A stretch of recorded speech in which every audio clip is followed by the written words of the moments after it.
Welcome back to another episode of Behind the Stone. I'm your host, Robert Runyon. Today, I am gathered by Troy Johnston from Seller.Tools. We are going to show you the best way to win on Amazon and successfully sell your products, plus a few extras. That's coming up next on Behind the Stone. Troy, thanks for being on the show. Before we get into things, how are you doing today? Doing great, Robert. Thanks for having me on. That's awesome. I'm so excited to speak with you today about growing your business online. But before we get into that, can you give me a little bit of background about you, what you're doing today, what did you do before, how did you get your start? Yeah, so I'm actually an Amazon seller myself. I started back in 2015, the relative early days of Amazon FBA. Built, scaled, and sold a brand, my first brand in 2017, and then moved on to consulting and advising for a number of different brands in some pretty tough categories. Supplements, health tends to be where I kind of gravitate towards. And then ended up syncing up with my partners that are part of my business today, which is Seller.Tools. We're an Amazon SaaS platform that focuses on giving brands, sellers such as myself, an advantage when it comes to data, optimization, automation, just ways of getting more positive ranking for your most important keywords and getting more Amazon reviews, kind of the 80-20 of Amazon success. Congratulations on selling your first brand. So Seller.Tools is an interesting name for a company. How did you come up with that, and how did your company get started? Yeah, so the initial founder, my business partner, Brendan Morris, actually came up with the name, which was very simple. It was essentially saying, what are we putting together? What's coming together in terms of the KISS, keep it simple, baby. Exactly. Which we're fairly big believers of too. What you'll see as a common thread, as I mentioned, is that we're sellers ourselves. So there's not a lot of fluff. We're probably not even the best marketers, but sellers, we're pretty good. Our team has profited in the range of exceeded over tens of millions of dollars with just small teams. And what you would see if you haven't tapped into our tools before is that we have an eye for, again, those automations. How do you do really big things with smart, intentional resources and tools at your disposal instead of adding a bunch of bloat or needing entire departments or a ton of people or teams to be able to achieve a similar, hopefully a superior outcome in this type of business. That sounds absolutely incredible. And what are you guys doing at Seller.Tools to generate tens of millions of dollars and beat the competition? What are you doing differently? Yeah, I think there's sort of a twofold approach when it comes to success on the platform. The first being how you can essentially do the same thing that every brand or seller has to do when it comes to having a presence on the Amazon platform. And so things like how you're optimizing your listing. Every single product has to have a listing. It's the only touch point before a customer or potential customer transacts with you on Amazon. And those are the types of things where it's just, you're essentially just doing the same thing everyone else has to do, but better. And then the other sort of second pillar or way at gaining a competitive advantage is truly exploring more innovative approaches, is intimately understanding Amazon and understanding what they reward. As I touched on with that 80-20, if you are not disproportionately focusing on ranking and reviews, you're usually leaving money on the table. And so we think about, with the emphasis on those types of objectives, how do we reliably and hopefully automatically realize those objectives at scale? How do we rank for more of our most important keywords? Ideally, all of them if you can. How do we capture reviews at scale? And how do we, as a third sort of a bonus to that, how do we own our customers more to where, again, it can feed back into it? Because then we can have them focusing on driving optimized sales for greater ranking or leaving better feedback in the form of reviews. So those are kind of the two pillars, and we can usually keep it fairly simple. It's just really, how do we do the same thing but better? And then how do we explore innovations and understand Amazon intimately to where we automate the highest value activities? That makes sense.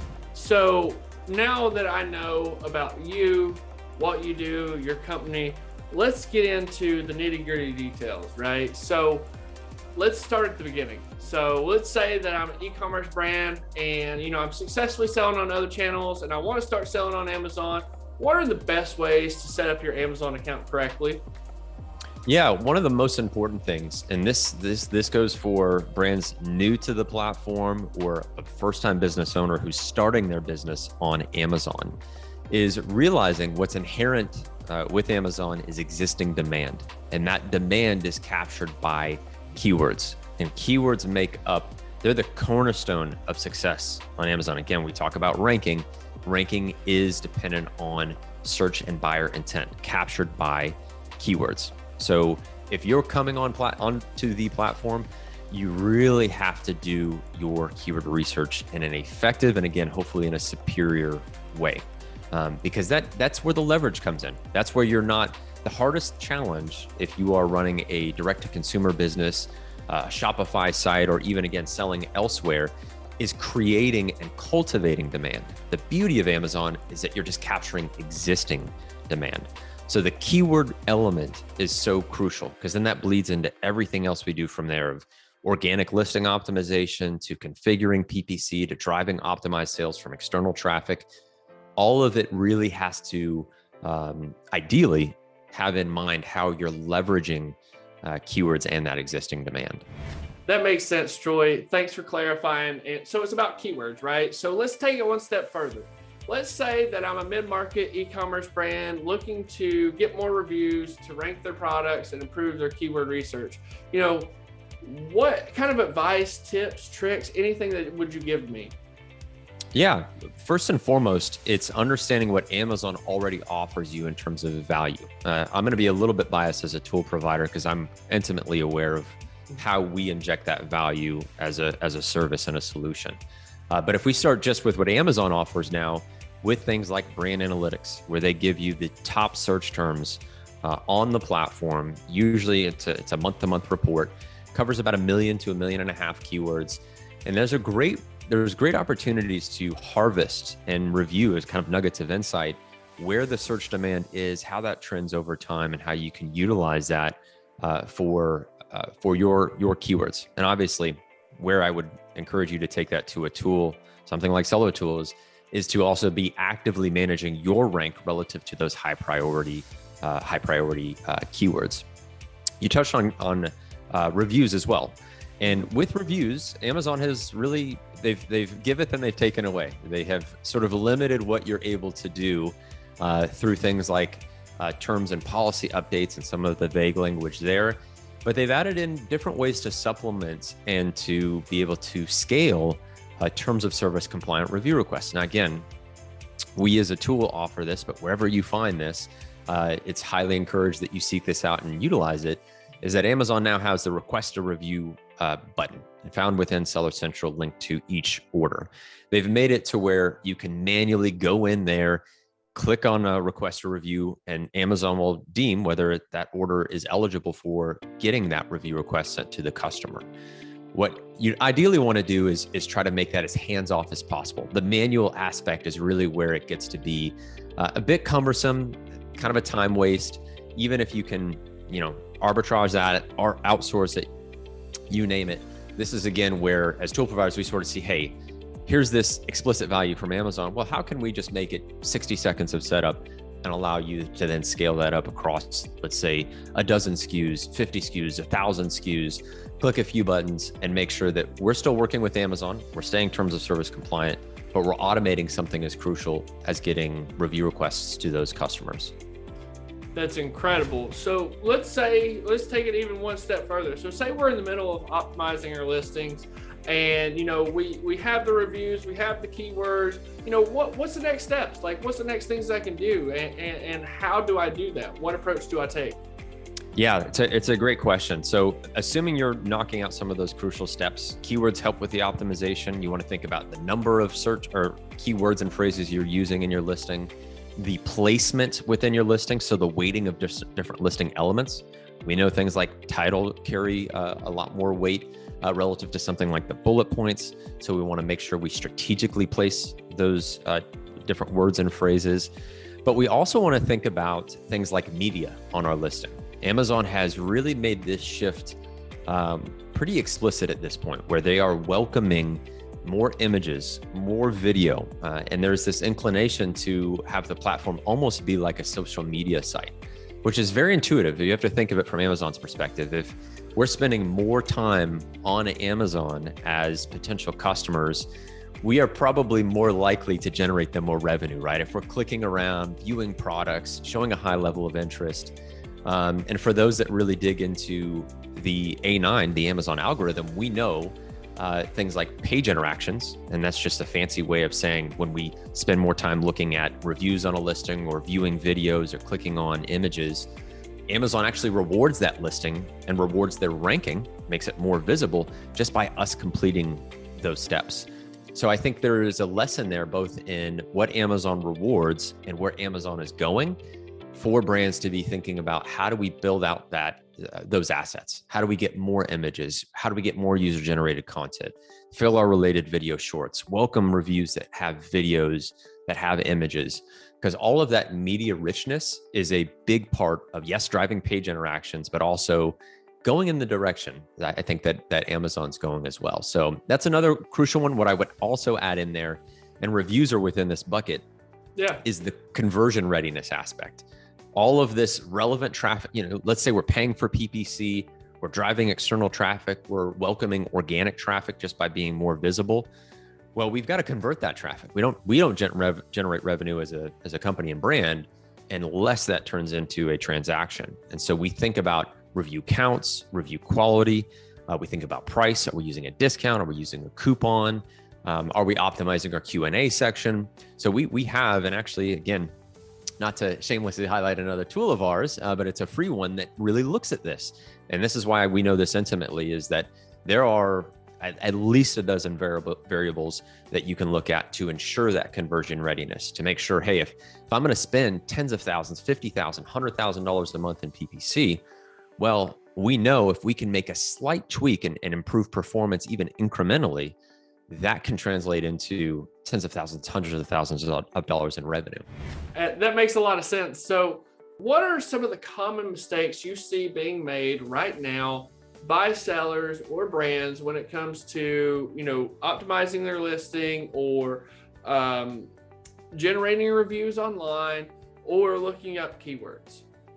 Yeah, this is a great one. And I think we're in a very unique landscape right now with Amazon FBA, where it's more popular, it's more apparent, the opportunity and the gravitation towards some of the probably the most, what I'll say, the most similar types of strategies. So you have this gravitation towards a lot of brands doing kind of the same thing. And it becomes very obvious when you look at their products, their listings, and their buying experience. And so there's this sliver of opportunity to exploit the prior two things we touched on, where if you're not doing something different, inherently, you're sort of leaving your success to chance on Amazon, but then you're also not exploring or properly implementing things that will drive greater rank and capturing more reviews. And so getting those basic fundamental pieces right, driving and focusing on where you can point out what you're doing in a superior fashion at those foundational steps, the keyword research, the listing optimization, before you even implement, PPC campaign structures and that type of thing. One of the other important areas is to not view those things as one-off activities. Doing keyword research once, doing your listing optimization once, These are ongoing activities. Absolutely. You want to make it systematized too, where you come and revisit bi-weekly, every month. You're viewing and seeing and is there new keywords to harvest? Is my listing optimization where it can be relative to the competition? And you do competitive analysis regularly alongside that as well. So viewing it as a ongoing effort, consistently testing and growing and cultivating that listing is crucially important. And then, as you touched on for reviews, it's very similar. What does your buying experience look like? Buying your competitors' products, considering what your pre and post purchase strategies are like. If the entirety of your strategy is running PPC on Amazon, there's a whole post purchase optimization that you can really consider. Are you using product inserts or stickers, ways for your customers to engage with you, support you, more easily address any FAQs, or find out who's behind this business when, again, Amazon sort of leaves it to where it's up to the brands to continue that conversation and not be purely transactional.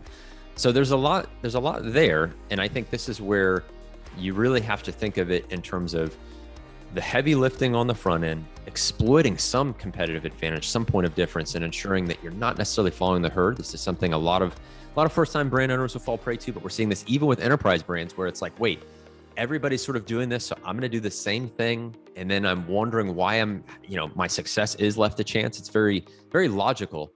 But it's one of those things where unless you're viewing it from the outside in, you may miss it. And then really thinking about how you can play within the Amazon ecosystem, but still create a more direct to consumer experience.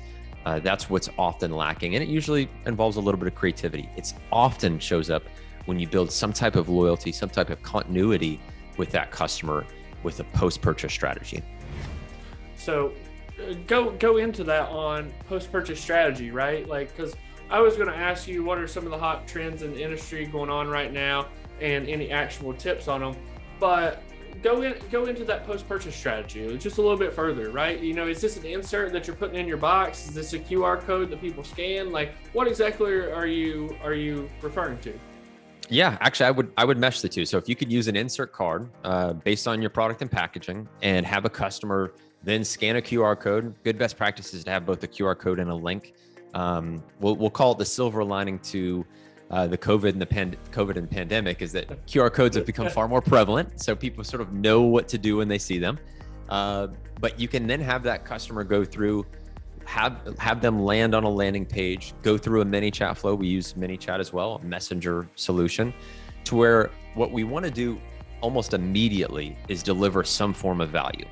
Is that content? Some way that we can enrich what they have just purchased? Is it, again, FAQs? It's a great way of making sure not only are they going to have an exceptional experience with our product, but it gets ahead of those lingering concerns of any sort of negative reviews or feedback. Because similarly, positive reviews that as they live on your listing for into perpetuity, negative reviews, if you do the math on that, negative reviews are really damning to the success of a product.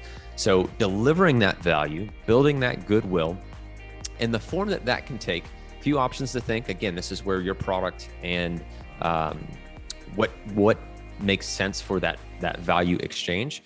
Things like registering for a warranty is really great. If it's a higher price item and you want to stand behind your product with confidence, a great way to do that. We touched on content. Accessories and or samples. Samples can be a good example of that is in the beauty space. If you have an upcoming product and you can give a small sample to give us both value and a teaser for what's coming next, that's another great post-purchase piece of value.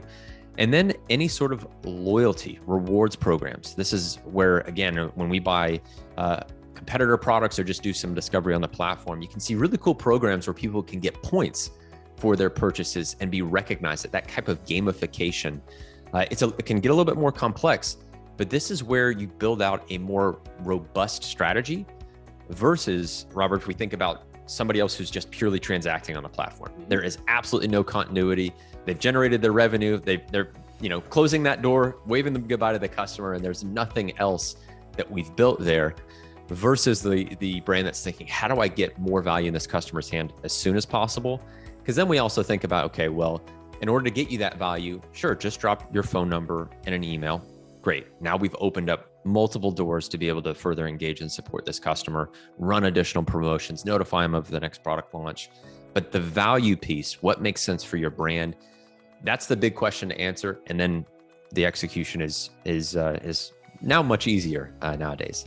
That's a great answer. Those are great tips. And so, any final thoughts in closing here? We're towards the end. Do you have any advice you'd like to share?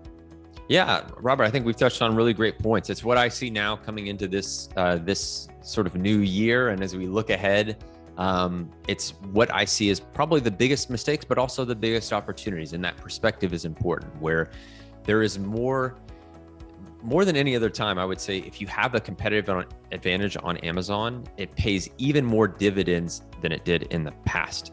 And it's all relatively speaking, but right now, there's more to exploit, for lack of a better phrase. The leverage is always there for Amazon, but we see this gravitation with some of the supply chain issues, raw material shortages, a lot of the macro and sort of economic landscape. It still lends itself to sophisticated brands and sellers really cutting above the rest and taking full advantage of that. Troy, thank you for clarifying. For more great ways to optimize your listings, be sure to visit Seller.Tools, where you'll be able to sign up for the software for absolutely free, and you can get their Chrome browser extension to help you optimize your listings over the competition. You can get that by clicking the link in the description box below this video. Hey, Troy, thank you so much for being on the show. Appreciate you taking the time to go through optimization tips for our audience. Awesome. Thanks, Robert. Appreciate you having me on.